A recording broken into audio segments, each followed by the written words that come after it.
Hey guys, I'm Dov, and today I'm back with more Total War Warhammer Online action. I'm going to be taking Bretonnia. We're facing up against the foul Greenskins, so definitely in for a good time. My forces are led by the king himself, King Louen.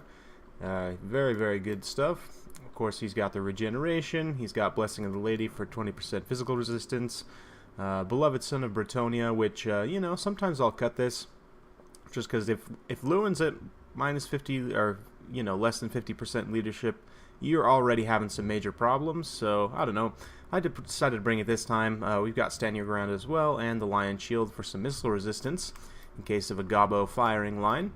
My main line is a mix of men-at-arms with battle pilgrims. We've got the Regiment of Renown, Holy Wardens of La Maisontal. They are very, very good against the Greenskins. 51 melee attack and 51 weapon strength and magic attacks, so they will absolutely carve through Savage Orcs. Very, very good stuff. We've also got two peasant mob buses kind of out front. I actually picked up this trick from Pharaoh War watching a stream of his the other day. It's it's pretty good. Basically, when you have these meat shield units, you kind of deploy them in this bus type formation, and then when the enemy charges in, they kind of get this weird, awkward envelop engagement. That way, when you countercharge with your other units, you can kind of get into their rear and their side, and it actually works pretty well. It makes the peasant mobs a little more useful. We've also got 4 Knights of the Realm, seeing as heavy shot cavalry are very good against the Greenskins in general. One of them is the Knights of the Realm, Knights of the Ironhide, the Regiment of Renown. Very, very cool looking. And that's about it for my army. We do have 2 men-at-arms with spears, just kind of supporting in the rear, and of course a Lore of Life Damsel. She's carrying Earthblood and Dwellers Below, and the obligatory Grail Relique for support. Grail Relic, I never know how to say that. Anyway, for the Greenskins, we've got a very, very large infantry blob here. Got Grimgor Ironhide leading the way, 1 Black Orc on each flank, supported by 1 Troll, interestingly enough. In the front is just Orc Boys. We've got Orc Biggins as a rear line, and a third line of Savage Orcs, with a few Goblin Big Bosses on foot, just for some extra leadership support. Or no, they're actually on wolves. That one's on a wolf, at least. Let's see, this guy's on foot. Interesting. So just trying to cheap out a little bit. And then he also does have Vanguard deployed way out here in this corner, this Goblin Wolf Rider. Thankfully, I don't have any skirmishers in the back, so the Wolf Rider is not going to really have great targets to get at, but, we'll see how it goes. So I'm just going to be pushing my forces up towards this kind of riverbed here, and I was trying to pull the Greenskins into an unfavorable engagement, but they wouldn't take the bait. My opponent's just going to sit here up on this high plain, so we'll go ahead and fast forward for just a minute here.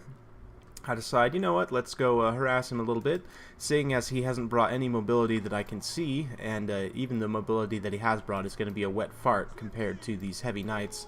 We're going to get in for some cycle charging, because why not? They don't really have anything that can catch me, so you can see I'm just kind of maneuvering around, just trying to pull my opponent's forces apart, do some disruption, see if I can get any nice isolated, charges. So we are going to kick things off here and get some beautiful charges right into these Savage Orcs. And the Knights of the Lionhearted with their magic attacks are going to carve through these Savage Orcs in a big hurry. You can see them already down to 40% and dropping, now 50% HP. The Trolls are going to come in and do some decent damage there. They do take out a few unit models, but we cycle back out. The Southern Knights of the Realm charged into Black Orcs didn't fare quite as well. On this flank, same idea. We just cycled in and out. Got a charge on the Trolls, but unfortunately we didn't fell any of their unit models, so they are just going to be able to regenerate. At this point, my opponent brings these Wolf Rider, just regular Wolf Riders, I guess, out, and they get absolutely butchered by the Knights of the Realm. No big surprise there, but he is trying to send in these Trolls for support, but those Goblin Wolf Riders got melted at about 5 seconds, so they're going to be a bad time for them. So just pulling back around, Louen's going to start cycling in and out of these boys up here, since again my opponent doesn't have any real mobility.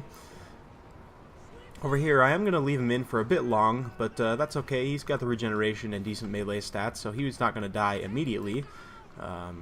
Granted, in there against Grimgor, he probably doesn't want to stay for too long, but he will be able to dish it out against Grimgor in return, so I don't know that that's a great trade for my opponent. We're just continuously cycling in and out. This big boss is now being caught out a little bit. We did actually still haven't felled any of the unit models of the trolls, so they're just going to be able to regenerate all that damage. A bit unfortunate. The trolls, interesting unit. You know, the regeneration on them is nice, and they can definitely dish out some pain, but their leadership is just so poor. Granted, that can be a good thing, you know, if they rout off and your opponent doesn't chase, then they'll just regenerate and come back. But even still, like in a late game scenario, they're not going to hang around till a late stage of a fight where you really need them. And yeah, it's just tough. They're going to be punting this big boss around, getting a nice charge again on the Black Orcs. Beautiful, beautiful stuff. Just cycling in here again on these Savage Orcs. Just doing as much damage as we can before this infantry battle kicks off. And I have brought up my infantry forces now, and you can see the way that these orc boys kind of wrap around and get kind of this weird, awkward engagement. Same thing over here, like they're getting this weird, awkward side engagement. So then when I countercharge with my men-at-arms, I can kind of get in on the rear. Granted, they're going to do a similar thing to me, but, you know, it should be okay. I decided to pull back just a little bit. You know, we're just going to more or less sacrifice these peasants here. They'll hold out for a time, but they're actually doing a bit of damage. Or that may have been from Louen, to be honest. But just pulling around, you know, continuing to cycle in and out. We have seen off those trolls. Did drop 2 their unit models with these Knights of the Realm over here. And just continuing to cycle in and around. We did drop the Dwellers Below right on this line here, so you can see it's not hitting any of my own troops, but it is taking down a lot of these units in the center here. You can see the Savage Orcs and the Orc Boys taking an absolute throbbing from that. Very unfortunate, but Grimgor's not too happy about that. He's going to chase this damsel down and give her a good smacking for taking out his boys. The trolls over here got completely taken out. The Black Orcs here matched up one-on-one against Louen. They're not going to have the attack speed to really cut through him, so he's going to be able to do a lot of damage, but I decided to pull him away. I need him elsewhere. So here in the center you can see these Battle Pilgrims chopping away. They're doing very, very well, even up against these Orc Biggins. They'll put them in their place, despite being tiny humans. They're fearsome, definitely. You can see the Men-at-Arms not sticking around too long, no big surprise there. The Grail Relic with 49 weapon strength will be able to kick some of these Orc Boys in the face, but you really don't want it in melee for too long. We brought Louen back around. He's facing up against the Black Orc himself with some support from some Biggins, which is going to, you know, distract Louen, and he's going to do some splash attacks on them, so a bit unfortunate. It is going to let Grimgor get some attack animations, but no big deal. Over on this flank, just continuing to cycle around using the Knights. They are getting pretty low at this point. You can see most of the units are fairly tattered, but getting caught up on these Black Orcs is pretty unfortunate. That armor piercing is going to be fairly good against them, but now we're bringing in the decisive final rear charge here, and many of these Orc units are going to rout off. Beautiful, beautiful charges. Oh man, this is such a beautiful game. Bretonnia is one of my favorite factions aesthetically too. I mean, they're just like, I remember I've never really played the tabletop, but I remember as a kid going to the hobby store and seeing the box art, and I just loved looking at the box art for the the different Warhammer factions, and I always thought Bretonnia was really unique and kind of had a cool flavor to them. So great to see them realized in full 3D in Total War. I mean, man, I can't say enough. Beautiful stuff. See these Battle Pilgrims in here dealing some great damage, and at this point it's looking pretty grim for the Greenskins. A lot of their forces are fairly tattered, and they've been able to deal some great damage, but you know, the men of Bretonnia are strong. Louen is pretty well damaged, but not quite at his healing cap yet, so he's just chilling here. Grimgor is still fairly healthy as well. He's got about 30% HP, give or take. Trying to support some of these Black Orcs over here, trying to finally catch some of these Knights of the Realm that have just been going around the battlefield, ping-ponging around, getting in great charges all over the place, but the Knights of Bretonnia have perhaps met their match here. They're surrounded by Black Orcs and Trolls. They're going to be taking quite a bit of damage here, but their sacrifice will not go in vain, as we're going to pop up another Dwellers Below here and pretty much finish off the rest of these Greenskin forces here. So very, very good stuff. I'm just, doing a bit of a tactical retreat. Those Knights were completely wiped out there, but you can see the Black Orc's going to be wiped out as well. And, yeah, it's good stuff for me. Pretty much only now